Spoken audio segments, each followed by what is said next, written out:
Welcome to Jen Cares Live Talks powered by Swag Her Magazine and Chosen Counselors, the show that brings the community to you Mondays at 8 p.m. on Facebook and YouTube. Here we engage in tough talks and meaningful conversations, featuring guests that help us stay in the know. If you're watching on Facebook, be sure to like and follow our page. If you're watching on YouTube, be sure to subscribe to never miss a show.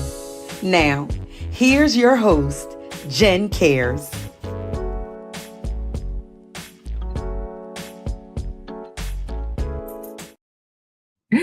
Man, y'all would think that's my jam. I've been back here jamming. Dun, dun, dun, dun. I gotta put some music to it, some words to it. It is music. Hey, y'all. Welcome to Jen Cares Live Talks powered by Swag Her Magazine and Chosen Counselors. I am your host, Jennifer Harris, also known as Jen Cares, and I'm the founder of Chosen Counselors, a nonprofit organization that seeks to inspire, motivate, empower, and strengthen individuals and families. Here at Jen Cares, we specialize in bringing the community to you. We love tough talks and meaningful conversations. And I was just telling our guests, yes, we get in business just a little bit because it helps others that they can hear from somebody else. If they made it, guess what? You can make it too. I can make it too. We all can make it. Special thanks to Michelle Burrell, who joined us last week. She's the founder of Making Everybody Beautiful. She's doing some amazing things here in Philadelphia, helping out the children, helping out the people. So if you want to be a part, be sure to view that episode to get in touch and get connected about how to make everybody beautiful. So let's get into it. Tonight, I'm really excited for our guest. I met her, I guess it was a couple of years ago now. I was helping the church do their first women's conference, and she was one of the speakers. And when you hear somebody that's good, that's, breaking it down, being authentic, being real, you want to stay connected to those kind of people. And that is our guest on tonight. So help me welcome the amazing Patrice Thomas as we talk about teardrops. Here we go. Hello. I should probably add her. Let me try that again. There we go. Hey, how are you? I'm doing good, and you? I am amazing. So good to hear. Are you excited? How you feeling? You good? I am. So I'm just happy to be here with you one tonight. I just enjoy our conversation ordinarily. So yes. Okay, so we're gonna get started. Over here, we start with a quote of the day. And today's quote of the day is, "Tears come from the heart and not the brain." Leonardo da Vinci. Again, tears come from the heart and not the brain. What are your thoughts on that quote? Actually, you know what? I believe that because the tears actually come through the way of the heart. And sometimes the heart stimulates the brain. So there has to be a source for it to fall from. And tears basically is a language sometimes that our heart has to really interpret or throw it out. So it throws it out by ways of tears. So I think the real source of it is your heart. Yeah. Oh, this is good. It's funny. I always joke because I seem to always get fresh material just when I need it. And before joining, I had just went on I don't know what social media platform I was, but the first video that popped up was a young man talking to two other brothers, and he was sharing how he was going through some things, and someone walked up to him in the gym and asked him if he was doing good, and he said something like surface level and things of that sort. But she pressed again and asked him, and he said, "No, I'm not doing good." And she said, "Can I pray with you?" He said that she went to touch his shoulder to say, "Father God," and immediately he started crying because it was like something that he needed and didn't realize he needed in that moment. But the dopeness of God and how he shows up every time, just on time. So like that, sometimes their brain don't connect all the time, but you just know, oh, I needed that. I needed that. Because he released, exactly. And that's what I was say. He released his heart at that point when she made that connection. So the connection may not come from your brain, but it comes physically from that heart. And sometimes all you need somebody is to touch you. And then it just begins to say, boo-hoo, and everything just comes out. So that's not necessarily your brain, but that's more so of something that was already in your heart that needed to come forth and come out. Yes, I love it. I love it. I was like, oh, that was good. And I just love that it was black brothers getting together and talking about sharing tears, because everybody men don't cry. But sometimes you gotta get it out. Sometimes you hold so much in, you gotta be Exactly. able to get it out. Mm. Exactly. Right. So, friends, as always, I have prepared some questions to help guide tonight's topic. But if you have any questions, please, if you have some comments, be sure to drop them down below to make this conversation totally interactive. And thank you for tuning in with the lovely Miss Patrice. So, my first question is, tell us about yourself. Who is Patrice? How would you describe yourself? When I read that question, I had to laugh to myself because I am not one that really talks about me. And for the first time, I know some of my friends or my close knit friends are on the line. And I always am the person that's interviewing. I'm always the person that's giving out the question. And for the first time, I felt how they felt when I come towards them.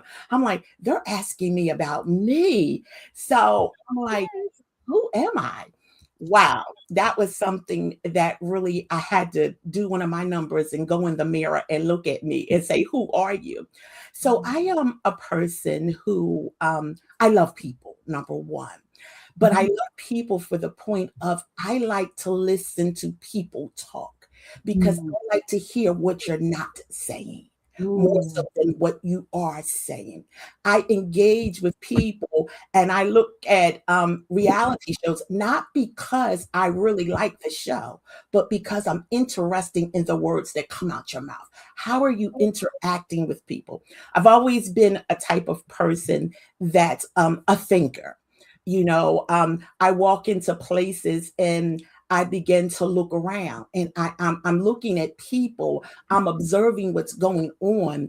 And then when I engage with you, I'm engaging with you basically just to talk to you, just to find out what's on your mind and what's on your heart. So I've always been the inquisitive type of person that I Yes. need to know who, what, where, when, and how. And Yes. um, some people say I have the gift of gab, but I really don't. If I know you, I do. Now Mhm. I can walk in a place and start conversation with you, yes, and we can talk about a lot of surface type, but I've never been the type of person to let everyone into my circle. So my inter people that are in my circle, if you count past six, you've counted somebody twice. And it's not because I don't like people, it's because I'm not the type that always divulge what's in my heart. And it could be, I could have trust issues. I'm not going to deny that. But I've never been that type of person. I love people. I love to exercise. You can't tell that much now, but I am an avid gym person, and I love just to read. Basically, I love to read. I love to learn new things. At last year or the year before that, one of my goals was to learn something new every day. So, and I guess that's who I am. I'm always smiling. So everybody says every time you see me, I'm always smiling, which sometimes describe or disclose. I don't even know if it really disclose or does it really just make people wonder what exactly that's going on with you. I found myself in those words and felt eased, of loving people, but also being precautious of how many people you really let in, right? Yes. Because when you have a good heart, Yes. people could pick up when it's a good heart and misuse it and abuse it, right? And then we have tears from that, right? Um, Something that's true. And a lot of times I have a big heart mhm. and a good heart. But I've learned as I mature in life that you also have to make it so that it's not easy for people to tap into your heart. I've learned how to enclose myself and not be so open also. But there comes a time that you have to divulge really who you are. So I'm not afraid to divulge who I am. I'm just more so, what's a good word? I'm cautious in what I say and what Yes, I yes, same. I love it. My people, my people. do. Uh, oh, and I like that part of like hearing what they're not saying. Definitely always Yeah, paying attention to people. yeah, Because people be like, I'm good. What does that mean? Which is Exactly. good mean, because sometimes we're really not good, right? And it is a safe space where you can open up to that person. You do trust that person, and you want to let them know this is safe. What's going on? Let's talk about it. Let's process it. I love it. I love it. Ooh, and how they are interacting, because it lets me know if I want to interact or not. I'm gonna move to the left. Exactly. Exactly. Everybody is not meant for you to interact with. Some people are just meant for, oftentimes we go to conferences, it's rather it's business, rather it's spiritual, whatever, and you meet all these people and everybody's always say, we're gonna keep in contact. But then when we leave, I begin to ask myself, is that really what I'm going to do? Or did I just say that to be nice?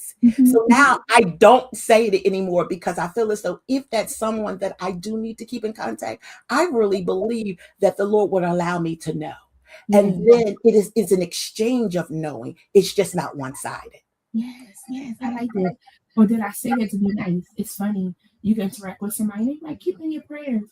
And there was times where I would just walk away and like, yeah. And like I'm like remembering to pray right then, because if I get home, I'm going to forget. But I've Exactly. also been intentional now to say, what's your name again? If I just met them, what anything else you want to pray for, and praying right then, because I may not have that chance again, right? They may have Exactly. been at the last end of the road, and I missed the mark, and it was a time for me to be like I was at the gym, to kind of encourage that person right there in that moment, that they can keep on going. They don't have to give up.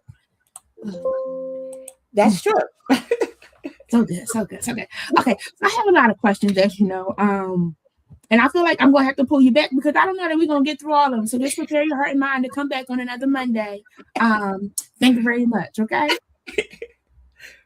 Word of agreement. I didn't. I got it. Okay. All right. Y'all my witnesses, friends. Okay. So my first question that I want to ask you, first let's talk about tears in your business. Tears, the language of the heart, right? Uh, How did that come about? Teardrops, liquid language of the heart. How did that come about? so it really came about. It's funny. It came about through some many situations that I've grown through in life. And I've always been, even when I was younger, I would cry easily. Mm-hmm. And some people would laugh now and be like, what? But I was a crybaby. I don't know if it's because I'm the youngest, but I was always a crybaby. And when I would get mad, I would cry. And people would take that as you being afraid. No, I'm not afraid of you. I'm crying because I'm mad. And I Yes. really don't want to do nothing to you. So you really want me to cry before I do anything. So I would always just cry and I would be so mad. But I would just cry because I had to get that release in me so I wouldn't go off. Uh-huh. So Uh-huh. so I've always was the type of person that would cry with something you say. When I'm emotional, I cry. Yes. When I'm happy, I cry. When I'm Yes. joyful, I'm cry. I'm Yes. the type of praiser in the church. I can praise him, but then after a while, tears will come. When I'm praying, tears will come. Sometimes I don't want them to come, Yes. but Yes. they're cries, so they come. And then as I got older and I began to go through things in life, I began to realize rather that Mhm. tears is actually my language. It's really divulging what's really in my heart, because Mhm. after a good cry, I begin to see things in a different manner. I Mhm. began to unravel and unveil some things that I really didn't know that I had on the inside of me that maybe I needed to deal with. So, Mm. example, like when I was crying when I was angry, I had to deal with the point. Why are you crying because you're Mhm. angry? Do you have Mhm. an anger problem? Or are Mm. you so really hurt on the inside because something that has taken place? And if you are, why did that thing hurt you? So it become a reality to me to start questioning me. So Mhm. as I begin to grow and as I begin to go through things, and even now, when something Mhm. happens, the first thing I turn to is just tears. So I Mhm. may walk away from someone, not for you to allow to see the tears that are proceeding out of my eyes. I Mhm. might have to go into the bathroom and run water. And you know how you put water all over your face and you come back out and you'll be like, wow, something was in my eye. Yes. Might be one of those type of Mhm. person, but Mhm. I begin to realize and ask myself, why? And so when it was it's been birthed into my spirit for Mhm. many years. and I never wanted to do anything about it. You know how sometimes you have purpose and God gives you something, and you'd be like, yeah, yeah, okay, all right, all right. So, and then you really don't want to do anything because of fear sometimes, because you don't feel as though that you're adequate. You don't feel that that's something that you're capable of to do. And then you ask the question, why did you give it to me? Because whatever you have and whatever words that speak out of your mouth, that's really what you become. So my brand is who I am, and who I am is my brand. So in order for me to be authentic with it is something that I had to journey through in life in order for it to sit on me and me to sit on it. I know it. That's why we got to get in your business just a little bit.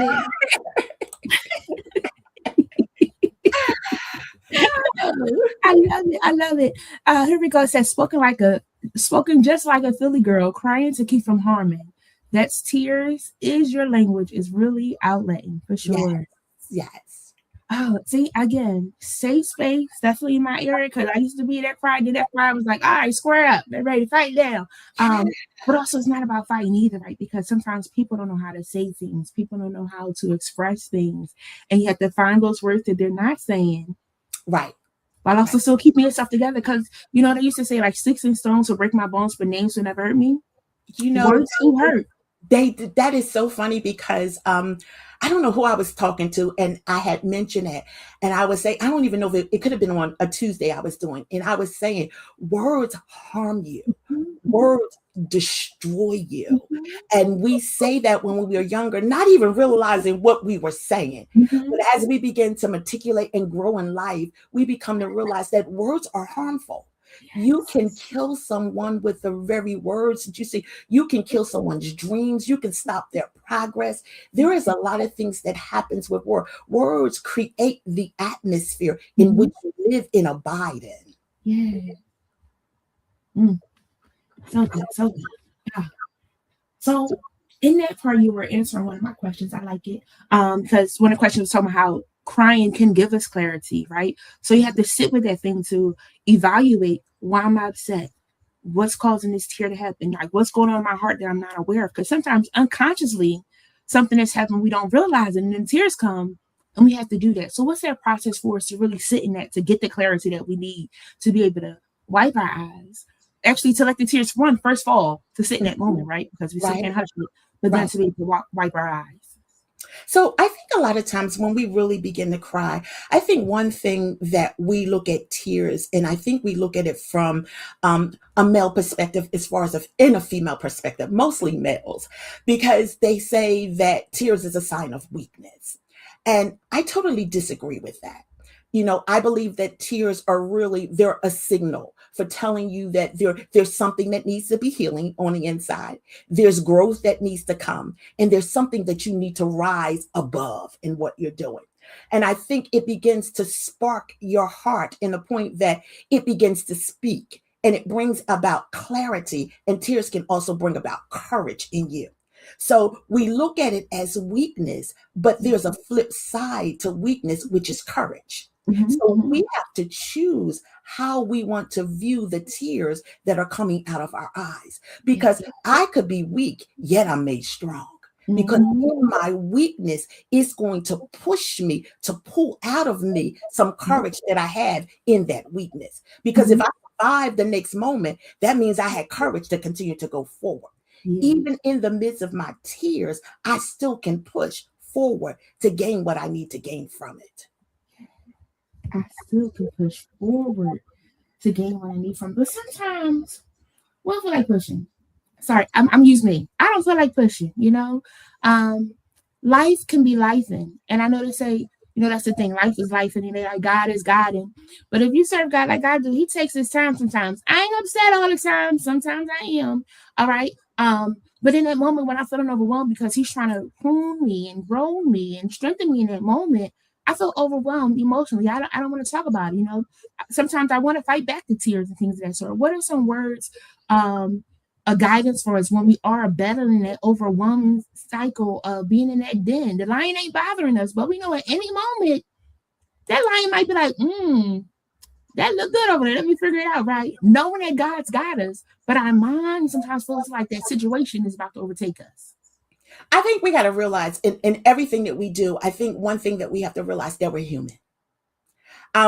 One instance that I've gone through in my life was when, and I talk about this from time to time. It was when my mother died.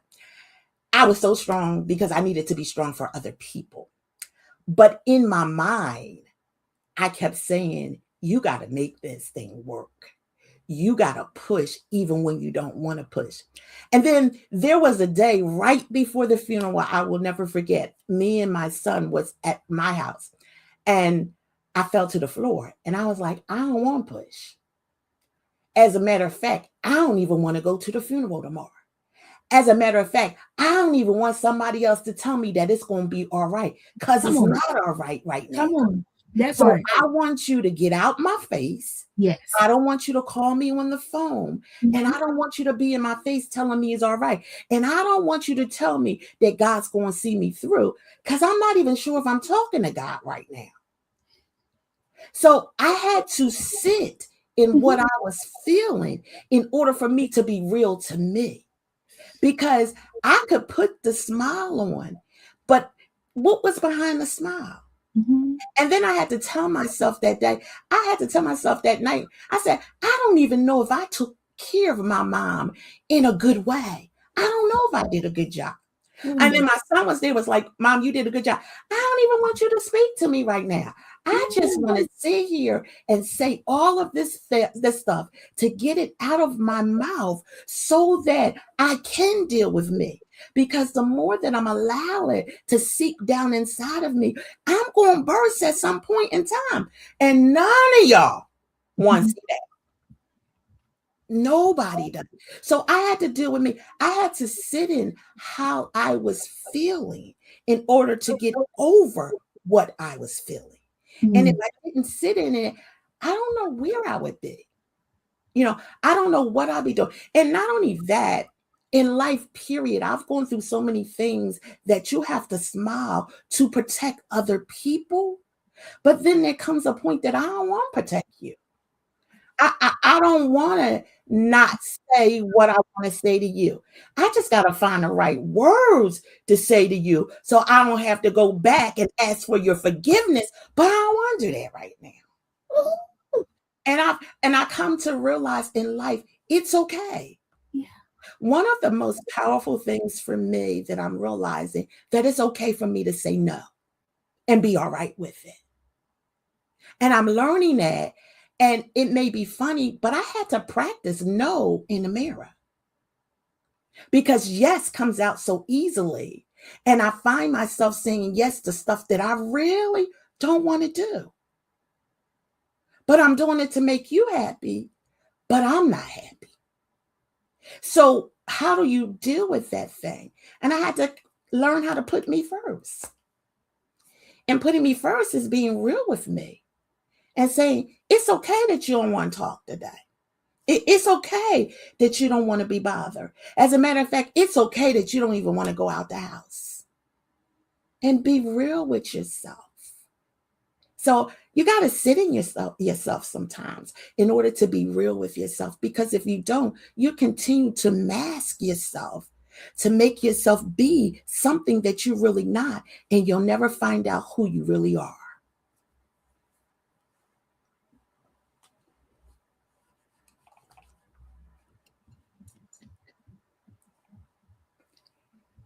You got to do it. I said, we was gonna be in your business, but you're my business, right? But I love it because like sometimes you have these processes, you have these thought patterns, and you're feeling like, am I wrong to be feeling this way? But all the things of what you said, like Internet said, yes, sis, this is my testimony of smiling to protect other people. Yes. Because you want to make sure you keep your words together because you don't want to have to go back to apologize, not just to them, but to God too. Like, God, I should have kept quiet a little bit, but I was in my feelings and I needed a moment. He was like, you don't got to talk all the time. Just sit and be still. Yes. Oh, my. Yes. You have, I think one thing that we learn how to do from, in my age group and going up, because I'm sure I'm older than you. So we were always taught, just take it. And I'm not at that stage in my life anymore. I'm not at that stage in my life that I'm going to take it. And I had to make a decision that I wasn't going to take it, because we got to live with the decisions that we make. So making my decision and saying, I'm just not going to do it, and I'm not going to take it anymore, was something that I had to deal with me on the inside with it.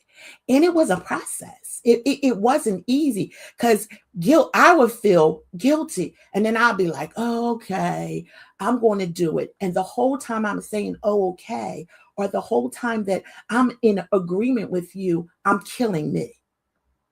I had to decide that I was going to live beyond anything else. I'm going to live. You may die, but I'm going to live.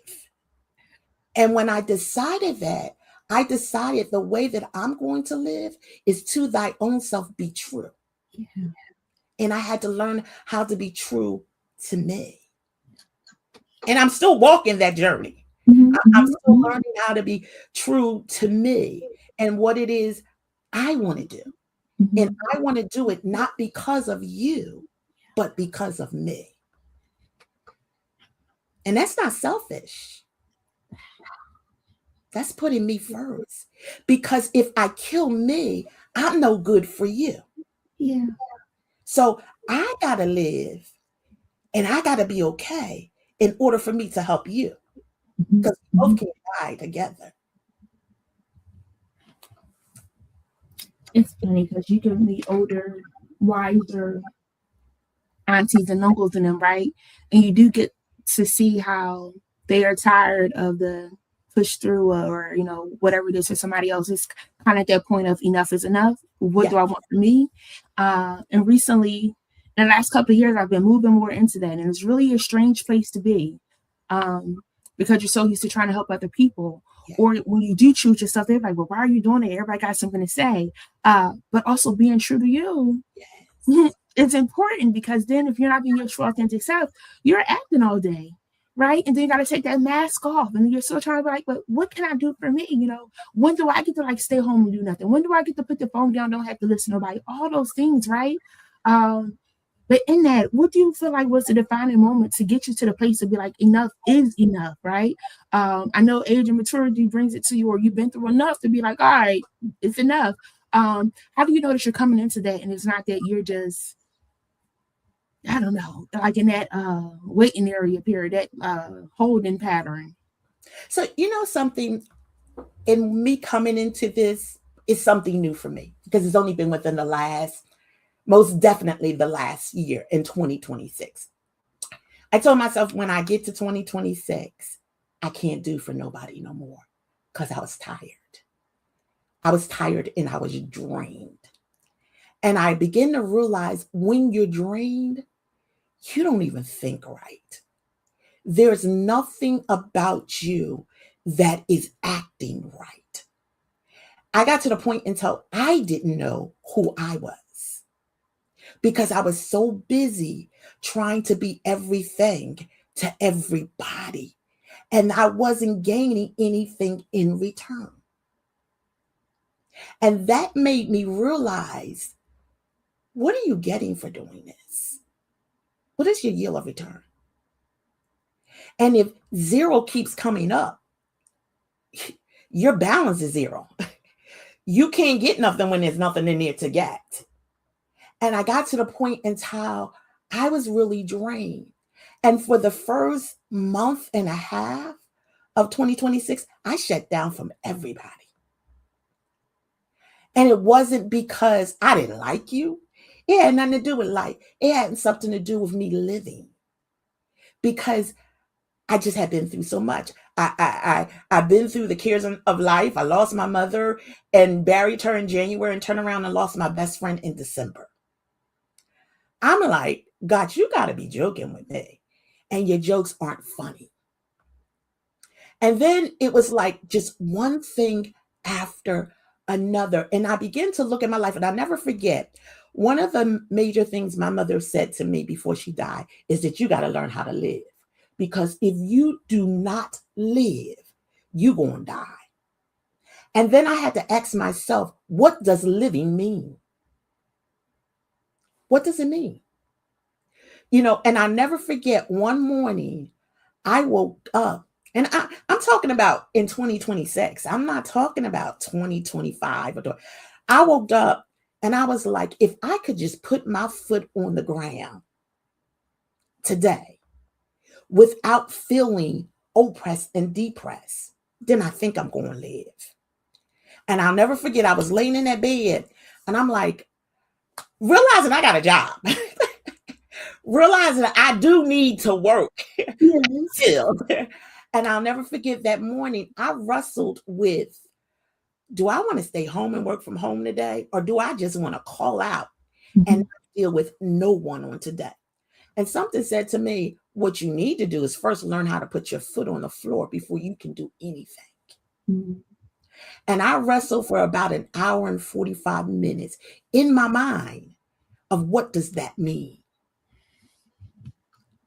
And when I become to realize that it means that when you place your foot on that floor, you're taking a stand to declare this is the day that you're going to live. Mm-hmm.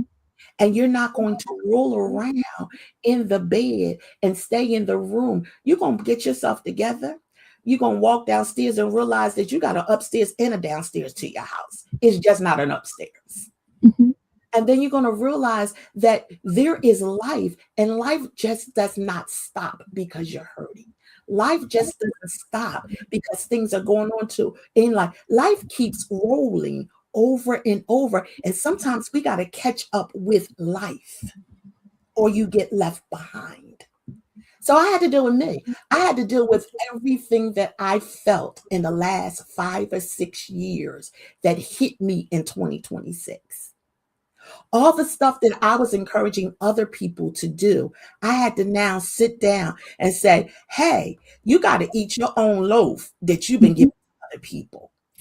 And you got to determine in this life what you're going to do. And the first thing I determined is that I'm tired of people. I'm not going to give when I don't want to give anymore.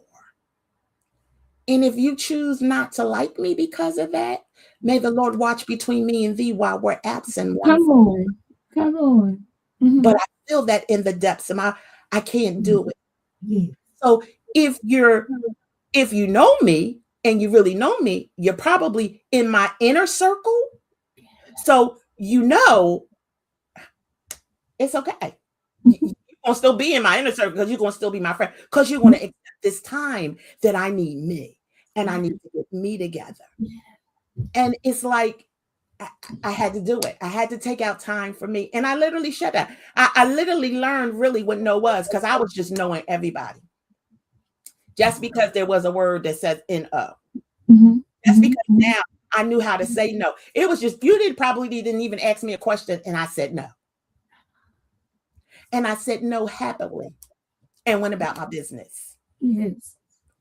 But I had to learn that. And I had to learn that through the things that I went through in life. And I had to get sick and tired of situations before I learned how to say no. And now I'm okay. I can say no and keep going. We good. Yeah. But still no. Yeah. But we still good. I promise. I just had this conversation with myself yesterday while in church. I was like, God, I don't think I'm a real people person all the time. And it's so crazy because I love to help the people. I listen to the people, help them through their problems and things of that sort. But I guess when the people start to playing the games and stuff, I'm like, after a while, we got to stop playing games and, put away childish things, right? And I was like, I think I'm tired of the people. They're your people, God, but that's special. I'm special too. I ain't gonna hold you, right? But that whole battle of like, I was like, I need some time for myself. I need to step away. I got to recruit myself before I can come back, because if not, it's a lot of things. And it's not flesh and blood for you to be like wanting to smack and punch them upside the head and things of that sort. It's other things that's going on. They really need some support. They really need some understanding and things. And sometimes my capacity is at capacity. And I can't capacity anymore. Yes. And then that's where I was. I was full. Yeah, And yeah, what was running over is not yeah, what anybody wanted. But my yeah. cup was full and it was running over, but it wasn't running over with a good thing.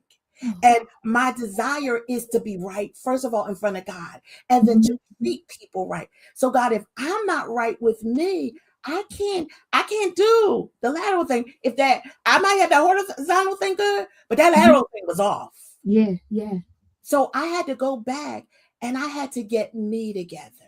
I yeah. had to go back and I had to be honest with God. Hey, God, I, I'm not feeling this right now. Mhm, I might be wrong in what I'm doing. mhm, So I'm going to ask you to yeah, help me yeah. and to help me to get it together. I was so bad until I wasn't going to do Tuesday transformation tidbits anymore. I was done. I'm like, God, I'm giving out all this stuff. And sometimes you can give out so much, but who replenishes you? Mhm. And I'll never forget. I'm sitting there and I'm saying, I don't know it. And it's a friend of mine who they're actually on the line now and they're actually commenting in the comment. And I kept saying every time she would ask me, so what's going on with Teardrop? And I would say nothing. But I was struggling. Mhm, I was mhm. struggling with how do I stop and Yeah, still be in the will of God? yeah. And maybe do I really want to be in his will? You know, and people who are listening might say, well, you're not safe. I don't really care what you think about my relationship with God because I'm Mhm, at a point until I know where I stand with God. But one thing I am going to determine to do is to be honest and to be true because so many times I know what it's like to adjust the mask on your face and to be something that you're really not, that you're struggling with. So I had to deal with what I was trying. Was I out there doing everything? No, I wasn't. But sometimes it's just the inner thing in you that you're struggling to say, what is it that I really want? And why is it that I want it? Do mm, one of the biggest things with me, do I really believe some of the stuff that I know the Bible is right and I know what God said is right, but do I really believe it? mm. And I had to really deal with that. Do I really? And I'm not saying that God isn't God, but what I am saying, and now I don't been through Bible school. I have a degree in and everything. I can tell you the Greek and everything. I can, but do I really believe it? And I had to really deal with that in me because I Mhm, grew up in church all my life. When I was young, I come from a family that's church. I come from a family that I come from all of that. But then there comes a point, I know we have to see God for ourselves. I know every knee shall bow. I know we have to go. I know it. But there come a point that God, but look all this stuff. So if you're really God, then what you doing? So I had to take some time out and I had to really deal with me and mhm. really deal with everything that had happened to me and be honest with it. Yeah. And now I'm at a point until I'm okay. Every day is a better day. Mhm, mhm. I'm also true with me. I'm also honest with what I want to do. And I'm also, if I can't do something, then it's no. Mhm. I'm sorry. But no. And then I said that to someone Sunday. An incident came up Sunday afternoon. And I was like, I don't want to do this. And then they kept saying, but I had to get to the point. I had to say, hey, I don't want to do it. I'm not going to do it. Mhm. I'm going to get in that car that has my name on it. And I'm going about my business. And if you choose not to talk to me because I said, no, I don't want to do it, it's okay. Mhm, mhm. I see you next week or the week after. Or when you fall Mhm, down, you feel as though you want to talk, but I don't want to do it. mhm, I mhm, did not feel bad when I got in my car. I got in mhm, my car and I went to the place I wanted to go to. And I did what I wanted to do mhm, because I wanted to do it. And it was my money that I mhm, wanted to do it with. mhm, mhm. So I think for me, life has just become a real reality to me. And I'm beginning to realize you can still be effective in God Mhm. and you can still ask God questions Yeah. Yeah. and you can still look for God to answer the questions that you're asking. Baby. This is conversations that we aren't really having, right? A lot of times you're hearing the words of the blessings. But what about those low moments, those confused moments, those what are you doing? Because God's jokes aren't funny. They're not. And and again, they're not talking about it. I've been in church all my life as well. My mom played the keys, the piano, organ. So we rarely served, because she had to play and things of that sort. Whichever church it was, you got to go to the rehearsals. You got to go to the prayer night. If it was another musician, you still was there as backup. So she doing some of it, the other person doing another part. Then they have another role, so she hopping back on, And I was having a conversation with a friend, and I was like, church is not how it was when I was a kid. As you get older, you see a lot more things. And you have to have that relationship with God for yourself. So I have those times of the questions of like, God, what is going on? This is not, we was locked in. People like, this girl again. Yes, you made me, God. Here we go. Because I got some questions. I just need to talk and vent. And I appreciate the love and care that he has for me to allow me to have those moments and still not leave me. That's good. Now that's also, good. He still don't leave me. He'd be like, I still got you, girl. I get it. You trying to figure it out. You ain't leaving me. You trying to figure it out. And I'm here with you. And I appreciate him being my friend to hold my hand and guide me through, because life has been something else, But I appreciate the openness, the authenticity, the realness in sharing that, because this does cause teardrops for people. Because if you've been raised one way to think one way, and now you're thinking astray of that, it's like, well, wait, what's going on? What do I believe? And sometimes we get caught up in what is religion, spirituality, all those different things. It really is that relationship. What's your relationship? At the end of the day, that's what it is. Because people want to put some rules on things that make sense, don't make sense, and things of that sort. But at the end of the day, like you said, that vertical got to be together of how you connected. But I love that because it's a struggle sometimes. People want to give up sometimes. People backslide for that reason. People step away for that reason, But if they stay in that and really talk to God, take the mask off before God, because he already knows. Whew. Girl. I think one of the things you just said is that a lot of times we build a lot of things in church by rules and regulations. And I understand what rules and regulations is, because, I always get feedback from people when I say church, in a sense, is a corporation. We don't want to look at it like that. But when you begin to look at the rules of how churches run and the regulations and the policies and everything, those are all things that governs a corporation. Yeah. So when we look at that and we're planting rules and regulations, one of the biggest things for me is it biblical based? Or is that a conviction that you have that now you're placing it on the whole house? Because we all have certain convictions that we do. What I may do is something you cannot do, but it has to do with my calling and my purpose in life. And maybe it's not beneficial for me to do it. So I think a lot of times we have placed so many mandates upon people until they have lost really the true essence of a relationship with God. And I understand that, because at one time or another, I did. So you're too busy trying to follow every rule, every regulation to be in oneness with man, but you're losing the oneness with God. Because at the end of the day, where do I stand with my relationship with the Father?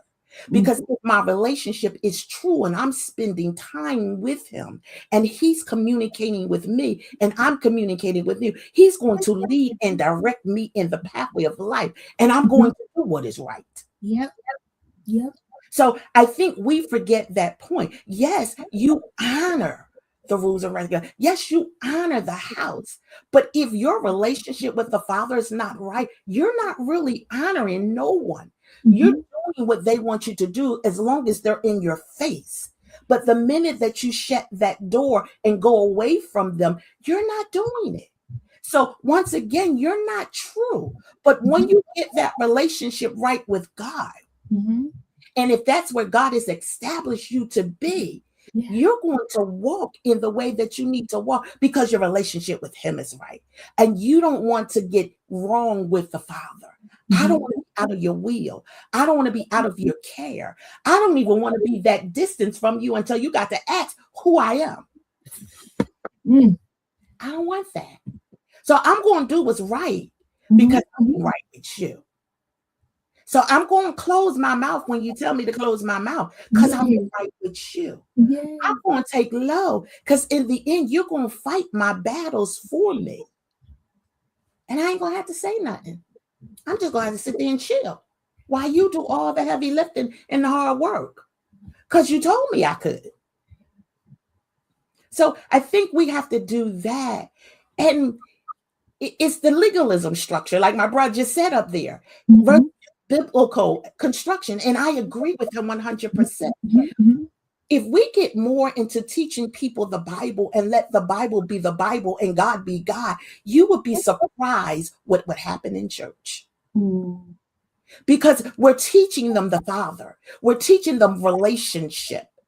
And in a relationship, you give and you take. In relationship, you spend time.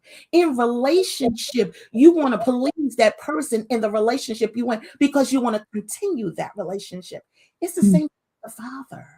I want to stay in your will. So God, how do I please you to stay in your will? Because when I'm in your will, you're going to direct me. That's what we have to do. That's how we build. That's how we do what we're supposed to do, make disciples out of them. I don't want you to follow me because I might mess up. Tomorrow might not be a good day for me. But if I point you to who the Father is, that's what I want. Don't look at me. Look at me when he's using me. Well, it might be a day that I'm just not trying to be used. So I don't want to lead you astray. But I want you to know that I'm human in the midst of it. But I want to point you to the Father. I want you to build that relationship because with that relationship, you'll never go wrong. With me, you might go wrong because I might be evil one day. I can't promise you nothing. I can't promise. I can't. So I think that's what our task is when we're making disciples. God, help me to make it after you. Yeah. Help you to be the good shepherd that they follow. And if I mean right with you, Father, when I do go astray, you're going to take that rod and that staff and you're going to pull me right back unto you because I went the opposite way. And that's the dopeness and importance of having that personal relationship. We survived off of grandmama praying, auntie praying, mama praying, daddy praying, grandpa praying, the pastor praying, the mother of the church praying. But you got to be able to do that thing for yourself because when you do, he knows how to gather me very well. I'd be like, oh, did you shut me down? You did. I hear you. I'm a follow, And it's those things that you like not being perfect, but you get in that conversation and he's like helping and guiding you and like you have your moment. But then you still follow the leading of what he's telling you because he won't lead you the wrong way. Right. He won't lead you the wrong way. Right. Oh, yeah.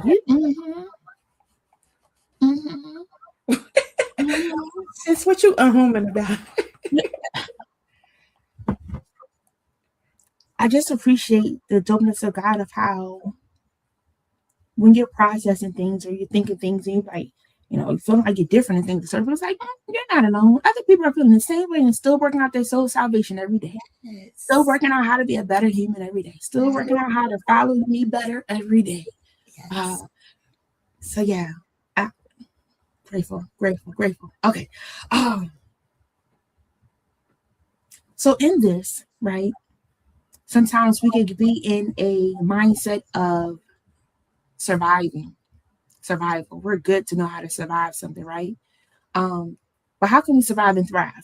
Because I don't want us to just survive. I want us to survive and thrive because that live part is really big of really enjoying life because if you feel like you're just surviving, it feels like a job every day. But when you're thriving, you're growing, you're developing, you're blossoming, you're blooming. How can somebody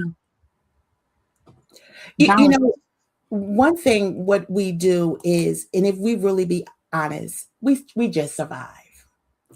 I'm blessed and I'm highly favored. But for real, you just surviving today. But when we're thriving, we're totally dependent on the Father. We thrive because he promised to keep us. We strive because he is our provider. We thrive because he is the very essence of who we are. We are the apple of his eye. We are his heartbeat. And that's how we thrive in him. We take his word in the essence of his word, for the fullness of his word. That's when thriving comes through. Surviving will tell me that I'm just making it today. I'm going to survive while I'm here. But when you're in God, he gives you more than enough. Overflow is what you get.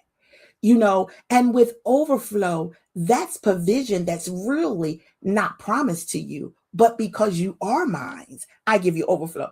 I look at it for my son. When my son was younger or whatever, we were responsible for you to have.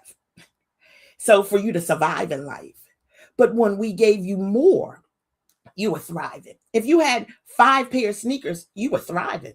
Because for real, our responsibility is for you to have 1 pair of sneakers. You could have a uniform at that time to go to school. You could be clean. Your teeth need to be brushed. You were surviving. But when you ate more than 3 meals a day and you had dessert, you were thriving. Because everybody don't have that.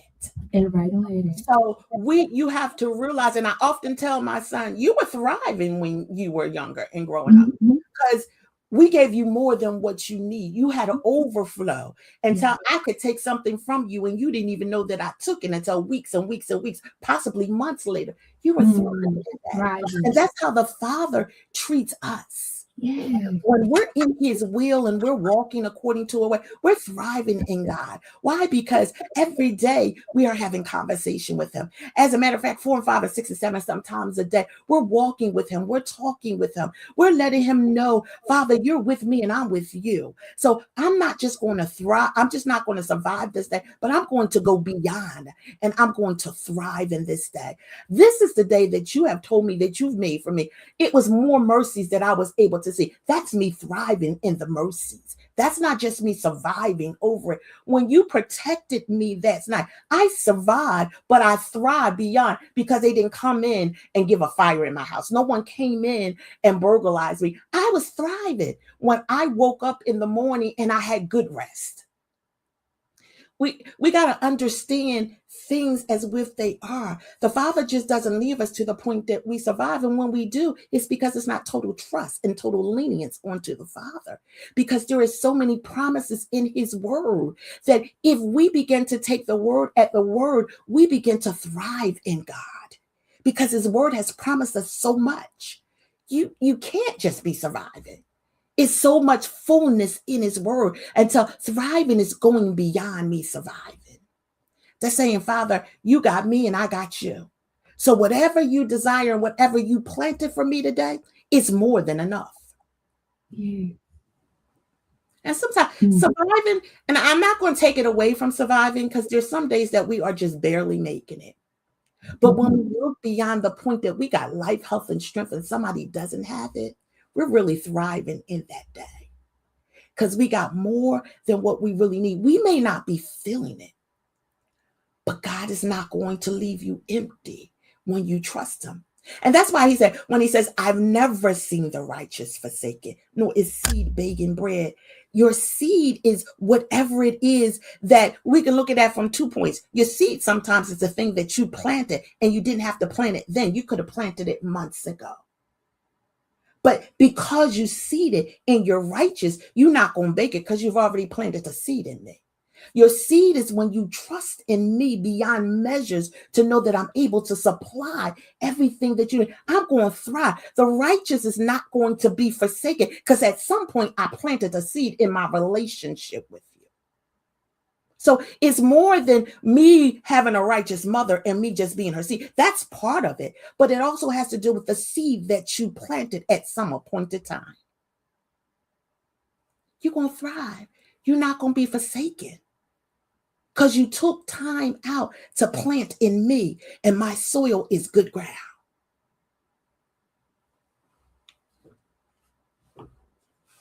My soil is good ground. Ooh. So I have a question. Because even having Not and having soil in good ground, sometimes we still come around, right? So how do we know when we should release something, right? Because in having a good ground, some things come along and try to drain the very life out of us. So when are the keys for us to be aware that we should let that person, place, or thing go? Because sometimes we think it's for a lifetime and it really was just for a season. We think it was happy go lucky forever and ever, and it was really just to teach a lesson and move on. And sometimes we get ourselves tied up, twisted up, tangled up. How do we know when to let that go? There's a couple of things. First of all, we have to realize life is full of seasons. And we have to understand that a season in the natural sense has a certain amount of weeks, a certain amount of days. And when that season begins to come to an end, if you begin to realize the atmosphere changes. I was having a discussion Saturday, and I was saying it was 60 something degrees, but it was a 60 spring degrees and not a 60 winter degrees. Different seasons. There is a difference. Determined different temperatures. It could be the same degree, but the feeling of the temperature is different. The same in the natural is the same in the spiritual.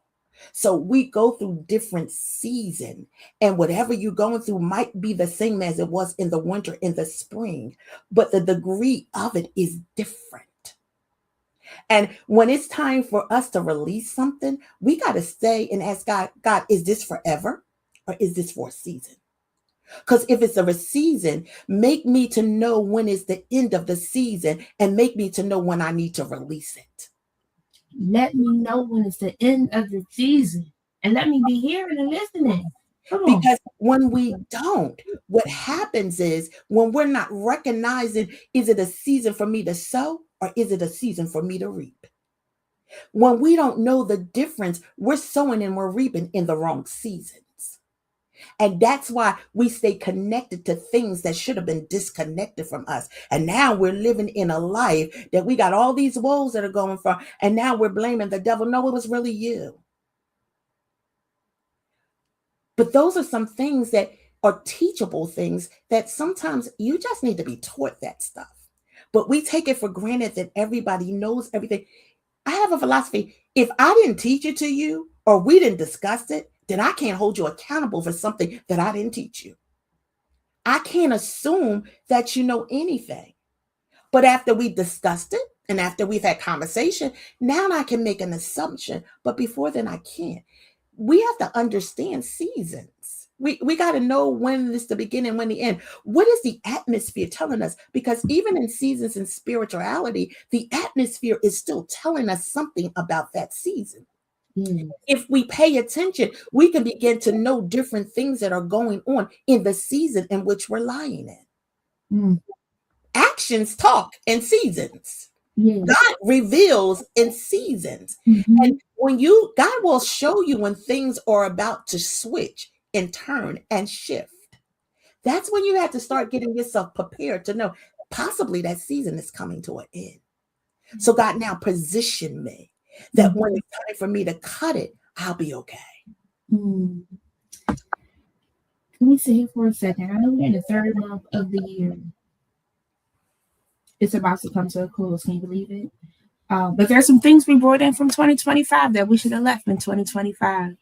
There's some things that maybe survived January and February that we knew we should have let go of. Y'all know I like giving a little homework. One of the homework is to really sit in some things to really find out how life is going for you. What changes do you feel like you need to make? Who should you be saying no to? Who should you be saying yes to? How many times are you saying yes to yourself? How many times are you saying no to yourself? That's true. There's some things we got to let go of. So as we're closing out the third month of this year, it's time for us to take an assessment.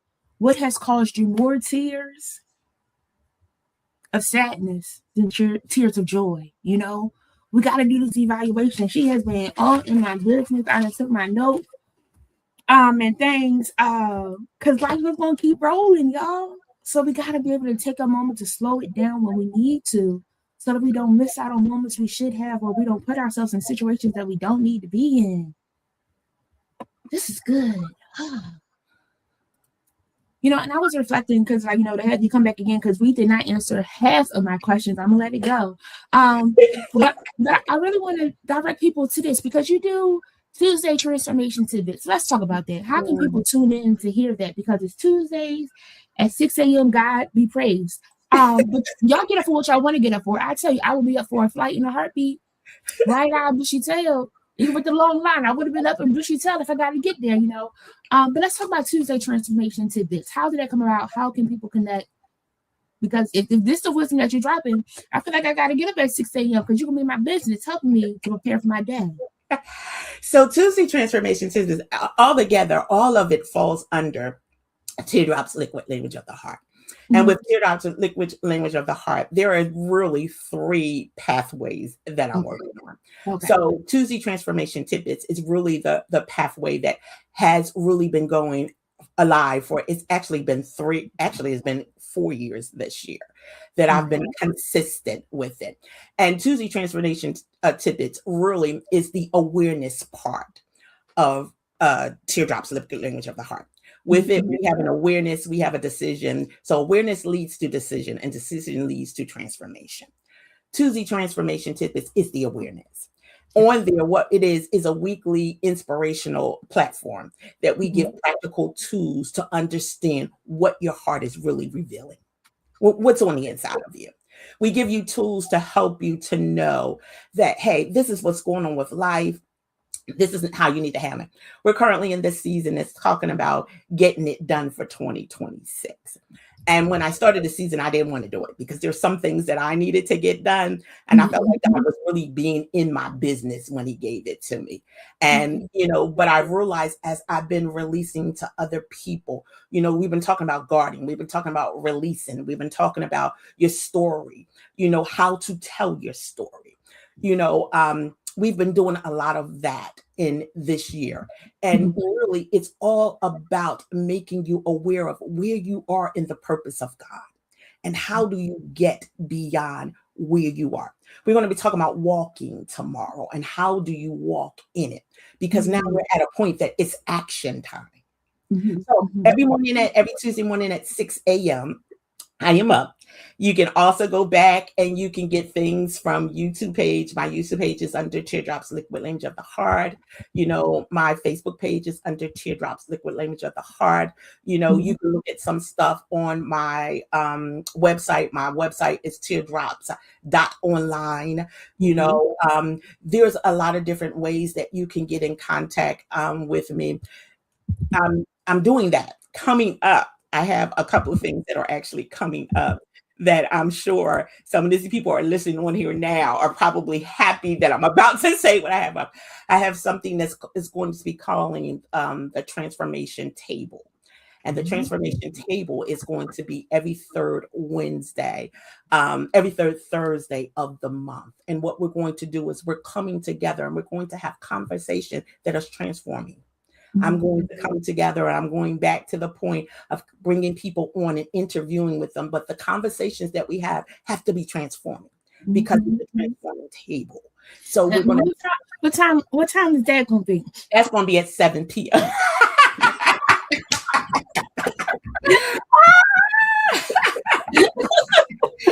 Everybody not an early riser. I'm a night owl. I just asked for my friends. So that's going to be every third Thursday, and I'm not starting that until May, but it's going to be at 7 p.m. Every third Thursday. And the last line of it, and actually that's the transforming part. The middle part where I talked about awareness yield decision and decision yields transformation. The decision part is actually I'm in the process of writing a book. And if you look into the comment section, my sis is dropping all of my information. I thank you. I thank you. Yes, we love it. We love it. We love it. So, so I'm in the process of writing a book that is coming out that's been birthed inside of me for a lot of years now. And it's called Tears Are the Pathway to a Life-Changing Decision. And it's just an invitation for you to pause, for you to breathe, and for you to listen to the tears that you're crying because they're going to tell the truth. It's turning your tears into a defining decision. So, Mm-hmm. and life is about decisions. Yeah. So, my book should be coming out soon. I'm not going to say the date or the month because then I really got to get it out by then, but it will be before 2026. And actually, it'll be before the winter of 2026 comes. Okay, so winter starts in December, so that's like before November. It will be before September. I like it. See, you giving yourself your own timeline, and sometimes we need that because if not, we'll procrastinate and delay, and it's going to save somebody's life. I want to talk about one more event you have coming up. On April 18th, you have God's Alignment, His Plan, Purpose, and Power. Can you Yes. share about this? Oh, you're going to be the speaker. Yes, I'm the speaker of I that. like it. So this is not your event per se, but you're going to be speaking in it. No, this is not my event. This is a women's group that came to hear me. Actually, when I was at your church, at your event, Oh, these yeah? people were there and they came back to get me. So I'm actually speaking at that event. Yes. I love it. I love it. We still want to support friends. Y'all check this out on April 18th. That's a Saturday. It's from at 12 p.m. friends. You don't gotta wake up that early in the morning. It's 12 to 4. They're gonna have 50-50 raffle door prizes, vendors, and things. But the evangelist Patrice Thomas is gonna be the speaker. This is gonna be good. And they're doing some honors to some people. I'll be sure to share it. Because when I saw it, I said, oh, I gotta see how I can go and support my good sis because you're always doing some amazing things. You're always up support, and I want to also just show that love that to you. And let me know when that book drops so I get my book too. Okay. I'm gonna work out at 6 a.m. We might do it tomorrow. I don't know. I don't want to put no pressure on it, but I will be on before the end of the year, before the winter, before September. What you say? I do. No, so I'm just really I'm in the season of being my pastor's on the line, so I'm sure she's gonna eat this up. But I'm in the season. Yes, my Pastor Margie B. Gathers is on the line. So so I'm in the season of being obedient to God. So things that I really don't want to do are things that really, and when God means for you to deliver something, there is a press in you. Yeah. And the press goes far beyond the words that proceed out of your mouth. So, I'm in that season and I got some accountability partners that are on the line. Some of my sisters that are accountability partners that are on the line that keep saying, okay, sis, this is this month. What are you doing now? And stuff like that. So I'm really trying to be, because I realize a lot of times when you keep your mouth shut, you're not really blessing the people that God has set forward in your arena for you to bless. So I got to give an account for that. I ain't trying to give an account for nobody but me. I understand. So, yeah, so I'm working on a lot of things to get it done so that we can enrich one another. I think that is so important to do that. Yes, I love it. This has been amazing. And I like to listen to my friends because somebody in the comments put they need a part 2. And I know I did let you off the hook, but when my friends ask, I try to make sure I provide. Internet will get her later. And I would try to get her, but she'll give me 5 minutes and be like, amen. And I'll be like, no, lady, you got more because she could. I'm gonna work out to get her too. I can't think of what her ministry is. She has one outside of Women of Purpose. What's the name of it, Antoinette? She's not gonna tell me what it is. What she has a ministry, Antoinette? I can't think of it. I can't think of it. But she has another ministry too. So we always want to just share. And she's not gonna tell me what it is because she's not gonna try to get on the spotlight either. But I'm gonna find it. I don't even know why she does that. Just in talking with you, she encourages you. So and the good things that you guys are doing, and she's get her. Yes. Oh, thank you so much. I appreciate you for sharing. Bonafide sisters. So again, she's done some amazing things with that as well. Just a great opportunity for women to come together in a safe space. And it's so needed because unconsciously and consciously, sometimes we are not as nice as we should be to one another. We sizing each other up and we just got to love on each other. I saw the sister the other day. I couldn't get my window down to tell her she looked good. You just want to encourage others. So Bonafide sisters, yes. So again, just amazing things happen. I'm surprised. I'm excited for everybody that's doing something to help us because it takes each and every one of us. I mean, today we may reach 1, tomorrow somebody else reaches 20, somebody else reaches 1 million. However, I don't care how we get to them. Just make sure we can get to them to encourage them that they can keep on going in this thing called life. Women and men. I'm not going to forget our brothers. All right? Because we all need to be loved and encouraged. Okay? Yes. What is something that you want us to walk away with? I want us to walk away to understand that life has twists and turns. Life has ups and downs. Life has what we say is just lifing. And actually, when we really begin to look at what's lifing, it's really part of our journey. Yeah. And there comes a time that we have to really, when I say that, I mean that tears are not weakness, but it's something that's speaking on the inside of you. It's something that's really pushing on the inside of you. There comes a time that we have to listen. We have to take time and smell the roses. Yeah. And that means you have to take time and you have to sit in whatever it is that you're in. I didn't say stay there, but I said sit in it. Yeah. And when we sit in it, we'll begin to understand life in a different perspective. I don't care if you're 70, you're 80, you're 90, you're 60, you're 40, and you're 30. Life, because that's what God intended for it to do.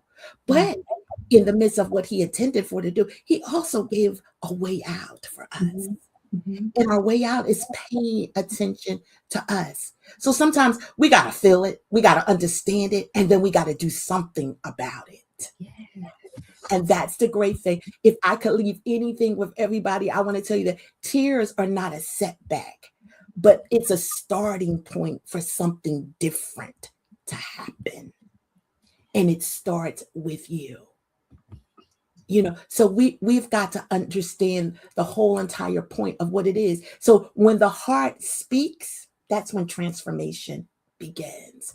And somebody's heart is speaking on this line. But your responsibility is to listen.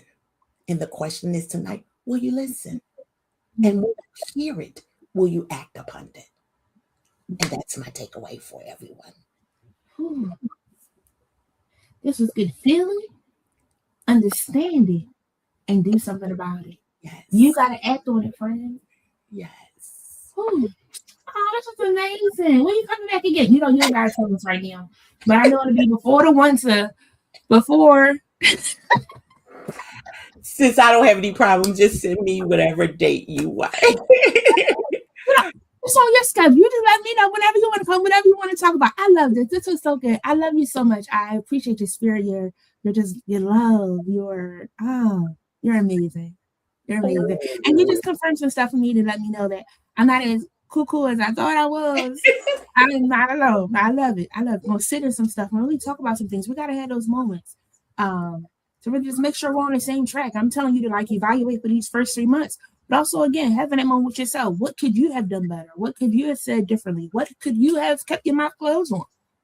I'm a big advocate of the thing. Is it true? Okay. Is it helpful? Is it inspiring? Is it necessary or needed? Is it kind? And if I can't get through all those, I should not be sharing it, right? And we got to learn. Sometimes we just got to keep our mouths. That's true. Not only that, we got to look at things and maybe because I work in finance in healthcare. So a lot of things I look at it from a quarter standpoint because I work with quarters. So every quarter I'm looking back to see what my profits and what my loss were. What did I gain? What was my yield of interest that I went through this? And I think that is important for us in whatever we do. 30 days is good too, because they say in 30 days, you something becomes a habit. But my whole thing is that it becomes a habit. 60 days, I'm trying to understand what the 30 days is. And then in 90 days, I'm telling myself, was this for me or was I for that? Because now a quarter has come through. And what changes have I made in that quarter before I enter into the next quarter? So there are some things that we just need to sit back and we need to think, we're at the end of the first quarter. Yeah. What happened in this first quarter before I enter my second quarter? And whatever happens is it willing for me or is it beneficial for me to take it into my next quarter? And if it's not, let me take this last week of this last quarter and determine how I'm going to cut it. Because in my first quarter, I need to run with it. Yes. So now I need to cut it. I promise I'm trying to let you go, but when you put the finance to it, right? Because we can't wait to the end of the year to find out how we messed up our finances in the first quarter. We got to check that a little earlier, right? And time is money and money is time. We heard that, right? So in this first quarter, we got to find out what adjustments we need to make so we can make it to the halfway mark of the year, to the third quarter of the year, to the fourth quarter, and survive successfully. But if we're ignoring things, we're negative with our feelings, emotions, love, and all those different things, spiritual, like our connection with God and things, that's what our friends, we got something going on. Yes. Just like our car, we got to get that tune-up. I got to take mine off my oil change. I got a little leak in my tire. I got to go get that checked in. If I wait till December, that tire's going to be a mess. I can't keep this. You want to be buying a new tire. Buying a new tire. And I got warranty. So, oh my God. I got warranty. So I'm going to wait. We got warranties in place. We got supports in place, but we're not using it. Maintenance. All right. Part two. That was good. All right. I love y'all. This was good. I thank you so much. Sis, thank you. I love you guys. I love you guys. That was good. I'm gonna let you go. I'm gonna see you next time. Sis, anything, just let me know. I appreciate you. And I'm willing. You guys are amazing. Since I've been connected with you guys, I really love you guys. Every time I'm with you, we have amazing conversation, amazing times, and I appreciate you. I really do. Yes. All right. I'm telling you, I'm gonna set up a lunch date or something, and then I'm gonna come back to bring you with the people. But that was good. And so then I bring you too, bonafide. Get her out there. We're gonna set it up. It's gonna be good. But I thank you so much for joining us. Sure. I'm excited for the next time. I'm excited to come support you on the 18th. I'm excited for your book. I'm excited for you. Thank you. Be blessed, sis. You too. Oh, friends, I hope y'all enjoyed that as much as I did. I had a good time tonight. Did y'all have a good time? Yep. Mama Wanda. Hey, Mama Wanda. It's thanks to Mama Wanda that I met Patrice. It was at a Garden of Prayer in North Philadelphia, where Pastor is Pastor Brian Jackson. I always give kudos to him because my very first episode of Jen Cares was talking about connection and things of that sort. And so my church outside the walls, and he was my first guest. And Mama Wanda has been with me since day one. And a couple of years ago, they were hosting their first women's conference, and she asked me to be a part because I was steady doing these interviews and talking and interacting, engaging with people. And Evangelist Patrice was one of the guests. And let me tell you, she was a firecracker then, and she's still a firecracker now, just dropping nuggets of wisdom, being true and being honest. And I love that with the teardrops being that language, because our tears sometimes say something that words cannot quite say. And the Bible even says that he bottles up those tears. So that means they are powerful. Oh, friends. Yes, internet, we coming. Yes, we're going to have a good time. We're not going to bring no recorders because we're going to cut up and act the food a little bit. Why? Because it's a safe space for us to act the food and love on each other and get encouragement. Yes. All right. So don't forget our quote of the day. Tears come from the heart and not from the brain. Leonardo da Vinci. Again, tears come from the heart and not from the brain. Be sure to join us next week as we will have Mujaya Ryan talking about still standing. It's going to be a good time. So join us next Monday, March 30th at 8 p.m. Sorry, guys, on the flight, I've been putting February. I don't know why I'm trying to turn back time. We are in March. Thank you for joining us tonight. I hope you had a good time. If you do have somebody that you feel would be a great guest, because I like to get in people's business. Clearly, they like to get into mine, but I appreciate it because it's helping me to be the best that I can be. But if you know somebody that should be a guest, drop down, send me a message, and I'll be sure to reach out to them to bring them on so we have a good time talking and chit-chatting. You can support Chosen Counselors. We have some hoodies out. I don't have the capacity, as well as our Check on Your Friends. Checking your friends is really important because sometimes our friends are going through some things and we just want to check in on them, make sure they're doing okay, because life be life, and then some of them don't survive or bounce back as nicely as we would like them to. So be sure to check on your friends. And again, that I don't have the capacity, knowing when you do have it and when you don't. But sometimes people can wear you out. So you got to let people know, I don't have the day. I'm out here just trying to make sure I get what I get and get on back in the house. And we also have our limited edition, Let Me Ask God First.